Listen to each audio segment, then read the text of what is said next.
Magandang umaga! Naririto ang aming pangkat upang makapanayam ang tagapagsalita kaugnay sa paksang ang kahalagahan ng wika na sige ng Lourdes Bimerata. Ano po ba ang inyong pinagkakaabalahan sa ngayon? Sa kasalukuyan, ako ay administrador sa disiplina ng San Beda College, Alabang. At natapos ko ang aking master's degree sa De La Salle University, Manila. At ito ay may kaugnayan sa asignaturang Filipino. At dahilan sa mahal kong wikang Filipino, nakapagsulat ako ng 15 libro sa Filipino at isang matematika. So siguro pwede na nating simulan ang nasabing panayam. Ang pinakauna ko naming katanungan para sa inyo ay, ginagamit ba po ba ito ng maayos? Ang wikang Filipino ay dapat gamitin ng maayos, pero sa kasalukuyan mapupunan natin na ang mga kabataan natin ay hindi gaano ginagamit ito sa maayos na paraan. Dahilan sa maaring may kaugnayan ito sa nagagawa ng teknolohiya na ang wika natin ay may bahaghagyang pagkakaiba. Dahilan sa makabago ng ating pamamaraan, pero dapat nakapokus pa rin tayo at binibigyan din natin ang gustong gamit ng wikang Filipino. Bakit po ba mahalaga ang wika sa atin? Ang wika ay mahalaga para sa bawat isa. Bilang mga mamamayang Pilipino, dapat nating pahalagahan ang wikang pambansa. Dahilan sa ang bawat bansa ay may kalayaan upang gamitin ito upang mapaunlad ang sariling bansa. At masasabi din natin na ang wika ay isang paraan ng komunikasyon ng mga mamamayan upang mas lalo nating maunawaan ang mga pinag-uusapan. Ano po ba ang kaibahan ng wika noon at wika ngayon? Ang wika noon, lalo na nung panahon ko, dahilan sa 60 taong gulang na ako, retired na ako. Kakaiba ang gamit ng wika noon. Dahilan sa kami mismo, talagang pag nagsalita kami, purong Pilipino, kaya mga purista ang mga Pilipino noon. Hindi namin nilalakipan niya ng banyagang wika dahilan sa gusto namin na maipakita talaga ang kahusayan ng paggamit ng wikang Filipino. Pero sa ngayon, ang mga kabataan natin at ang ilang mga mag-aaral, gusto nilang magsalita sa pamamaraang Taglish na ang Filipino ay sinasamahan nila ng wikang Ingles o ng iba pang mga wikang banyaga. Kaya di dapat gawin yon dahilan sa kung nagagawa ng mga Pilipino noon na talagang tuloy-tuloy ang pagbigkas ng mga salita sa wikang Pilipino, bakit hindi natin pwedeng gamitin yan, no? Tulad ng mga Hapones, sa bansang Hapon, nung kami ay nagpunta noon sa Japan, sa Japan, talagang ang Nihongo, yun ang kanilang pambansang wika na ginagamit. Kaya kahit magtanong ka sa wikang Ingles, hindi nila sasagutin yan sa Ingles, kundi sasagutin nila yan sa sariling wika nila. Sana mga Pilipino ganun din, no? Dahilan sa dito nakasalalay ang kaunlaran din ng ating sariling bansa. Maraming salamat po sa pagsagot ng aking mga katanungan. Okay, may karagdagang tanong pa? Ano po ba ang naitutulong ng wika sa ngayon? Malaki ang naitutulong ng wika, lalo na sa pagtatagumpay ng iba't ibang aspekto sa ating bansa. Halimbawa na lamang sa media. Ang wika natin ay ginagamit para sa pagbabalita, sa pahayagan, sa telebisyon. Ito ang epektibong pamamaraan upang maipahatid natin ang mensahe ng bayan sa bawat mamamayan. Alam naman natin na hindi lahat ng tao ay nakapag-aral, na alam nila ang wikang banyaga, ang Ingles. So nararapat lamang na kung ano yung wikang sariling ng ating bansa, ay yun ang ating gawin. Ano po ba ang pinagkaiba ng wikang Pilipino sa wikang Banyaga? Ang wikang Pilipino ay nagsimula tayo sa abakada, ang mga titik natin na bumubuo ng mga salitang Pilipino. At sa ngayon, sabi nga natin may alpabeto na. Itong alpabeto nito ay may paglalakip ng mga titik sa Ingles at ganun din sabi natin may mga salitang Kastila tayo dahil sa sinakop tayo nung mga unang panahon ng mga Kastila at ng mga Amerikano. Kahit mapupunan natin na ang mga salitang ginagamit natin sa kasalukuyan ay may mga salita tayong tulad ng, anak, pumunta ka na sa banyo. No? So, ang banyo ay Kastila. O kaya naman sabihin na, umupo ka na sa silya. Pero noon, ginagamit natin ang silya ay salupoy. Ang banyo ay paliguan.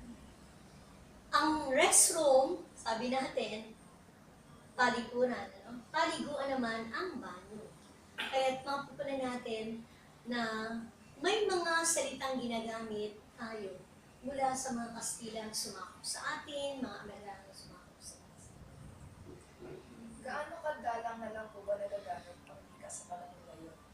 Ang wika natin ay dapat na mas malimit gamitin, pero dahil sa uri ng sitwasyon natin sa ngayon na para bang pag nagsasalita ka ng Ingles, di kalidad ka, no? O kaya ay sikat ka dahil sa marunong ka ng wikang Banyaga.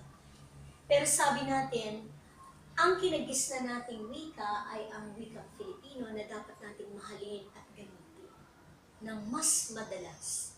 Maging ano pa man ang sitwasyon o kalagayan, ay dapat gamitin pa rin natin ang ating sariling wika. Ano naman po kung para saan po ba natin ginagamit ang wika?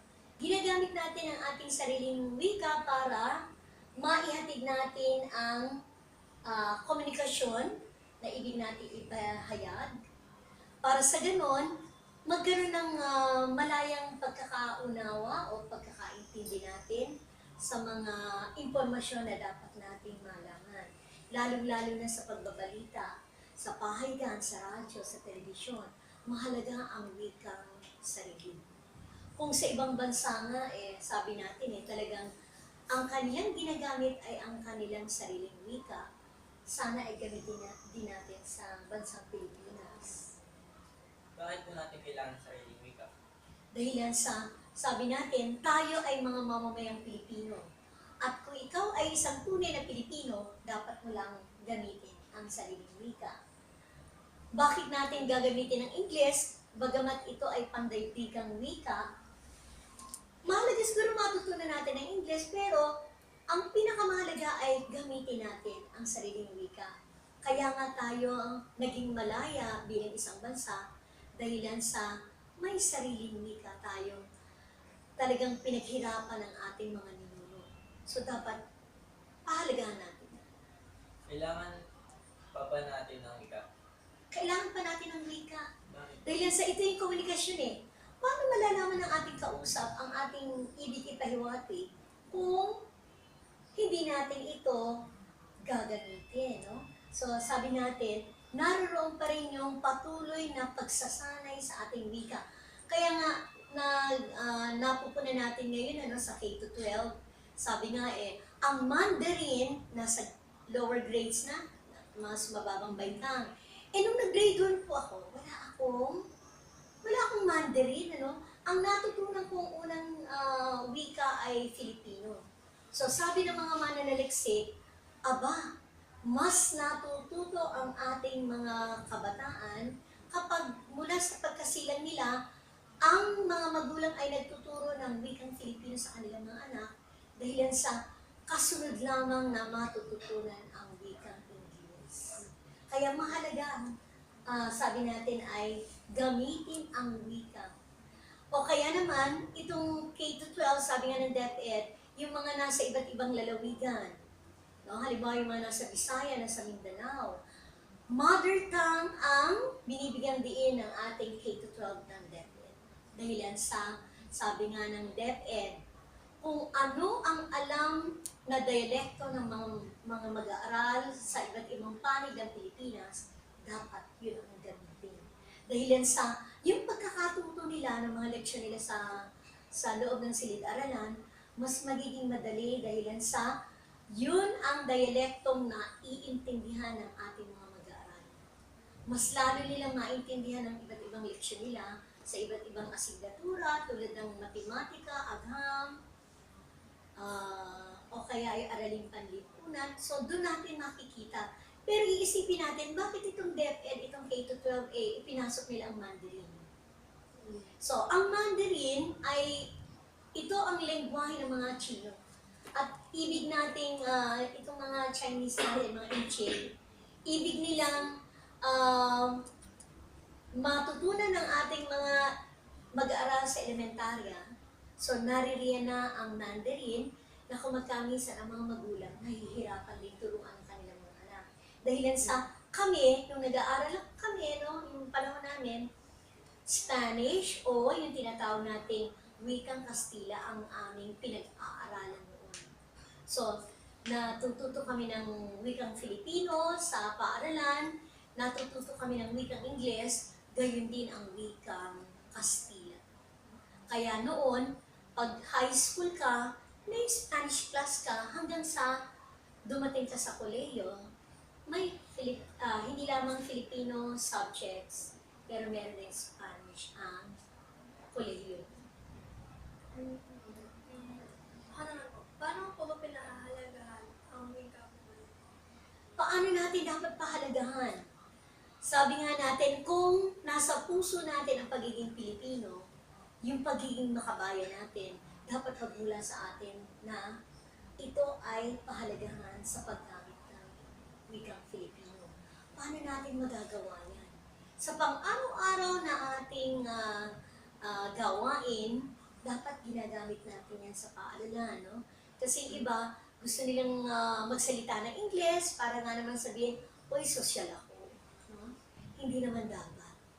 Pwede natin pakita pagiging sosyal, hindi lang sa pananalita, pero gusto nating ipakita pagiging Pilipino sa paggamit ng sariling wika natin. No?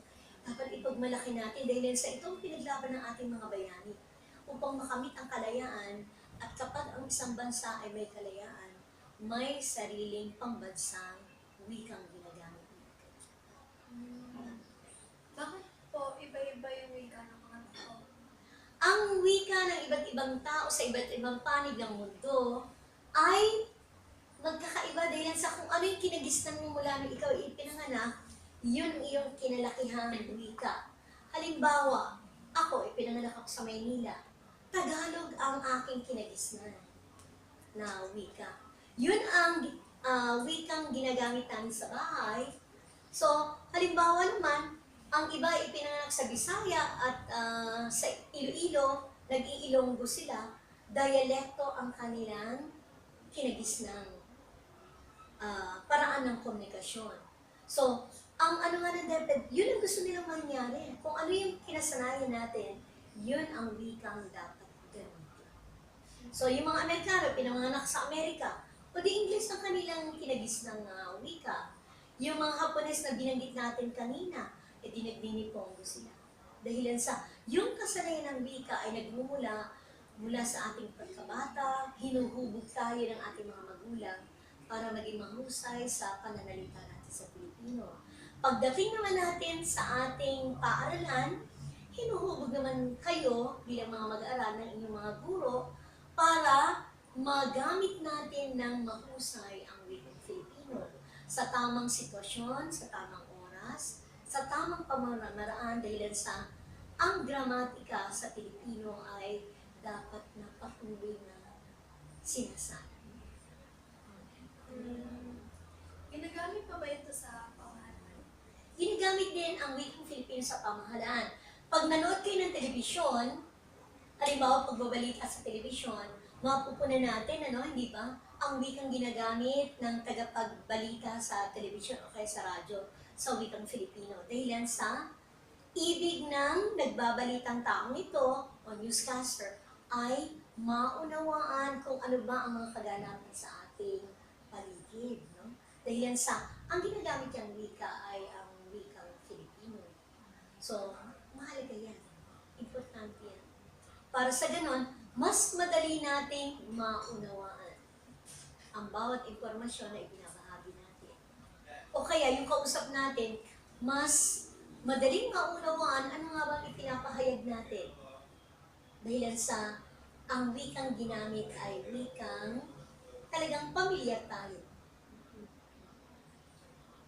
Naman po, sa tingin niyo po ba, tatagal pa po yung ang wika natin?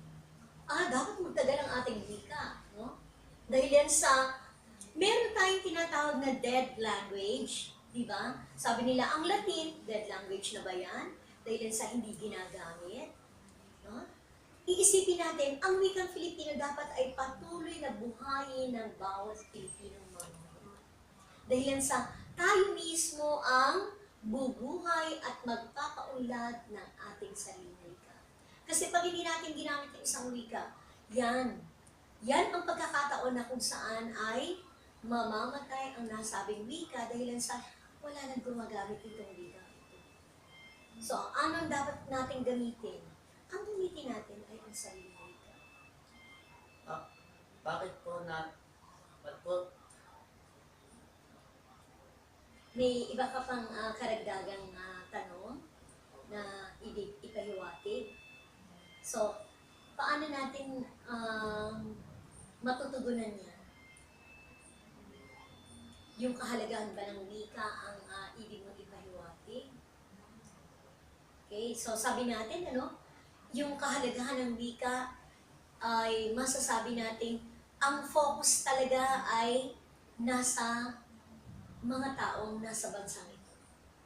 Dahil lahat ng komunikasyon ay humihingi ng pag-unawa. So pag wala yung wikang yan, paano ngayon magiging maganda ang negosasyon sa negosyo, sa pamahalaan, sa edukasyon, kung walang wastong wikang maaaring ganito.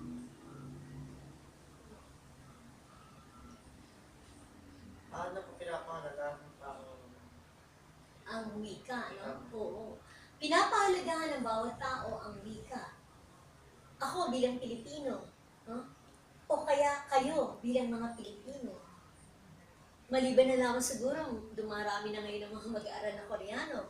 Iba't ibang mga bansang nagpapadala ng mga pamilya nila dito dahil alam nila mura ang edukasyon sa bansang Pilipinas. Pero sabi natin, dahil tayo ang mga Pilipino naririto sa ating bansang Pilipinas, kailangan pa rin maipakita natin yung kahalagahan ng ating wika na hindi natin pwedeng ipagwalang bahala yan. Dahil marami pa rin sa mga Pilipino ang patuloy na nagsasaliksik at inaalam nila ano pa maaaring karagdagang pagbabago sa paggamit ng ating wika. Para sa ganon, yung ating talatinigan o diksyonaryo, madagdagan pa ang mga salitang pwedeng gamitin. Kaya noon, sabi natin, ang mga ninuno natin nagpakasakit para lamang makabuo ng maraming mga salitang pwede natin gamitin sa pang-araw-araw na pamumuhay. Bakit natin kailangan pag-aaral ng wika? Dapat natin pag-aaralan ng wika. Kaya sa bawat level o baitang, mapupunan natin na naroroon ang asignaturang Pilipino. Mula sa elementarya hanggang high school hanggang kolehiyo, may asignaturang Pilipino. Naalala ko, nagturo ako minsan sa kolehiyo ng retorika. Dahilan kabahagi pa rin ng kolehiyo ang kursong Pilipino. Okay? Maraming salamat sa inyong pag-anyaya.